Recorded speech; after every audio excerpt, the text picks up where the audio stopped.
labeled tree diagrams. So now let's see that how we label a tree diagram to show a different constituent of the sentence.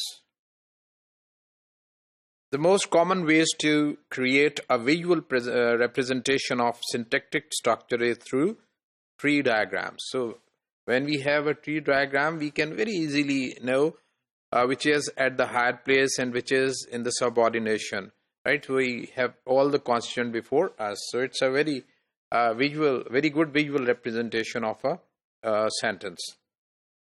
We can use the symbols introduced as art, NP, VP, PP, etc., all those, to label parts of the tree as we try to capture the hierarchical, which is at the higher level and which is at the lower level and which is at the same levels. Hierarchical organization of those parts in the underlying structure of phrases and sentences. We can very easily give the description of all the constituent of a sentence at their different hierarchical levels. For example, if you look at this noun phrase, which is given in square brackets, so this is a linear description of the noun phrase, which also gives us that which parts consist of which part, right? The same can be given through a tree diagram. So we have noun phrase which consists of art and NP. Now we know that noun phrase is at a higher level than the art and the noun. So hierarchically, it is the at a higher level, and they are the other are the at the subordinate level. Same thing can be represented in a sentence, right?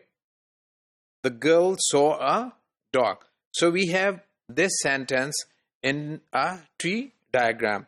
We know that S consists of NP and VP, and NP consists of art and noun, and VP consists of V and NP, and V consists of verb, and NP consists of art and noun. So this is how we can know the elements or different grammatical categories of a sentence with the help of tree diagram and with the help of these symbols. And we know that what is the hierarchical structure of this sentence.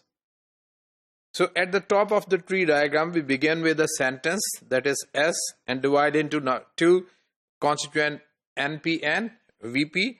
In turn, the NP consists of constituent is divided into again two other constituent, art and noun, and similarly VP is also divided into V and NP.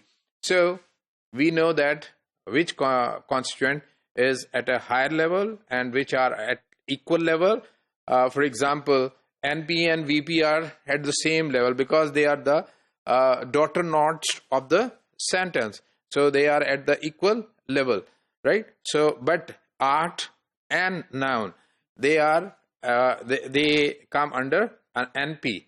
So we can easily know this hierarchical structure of the sentence with the help of the tree diagram.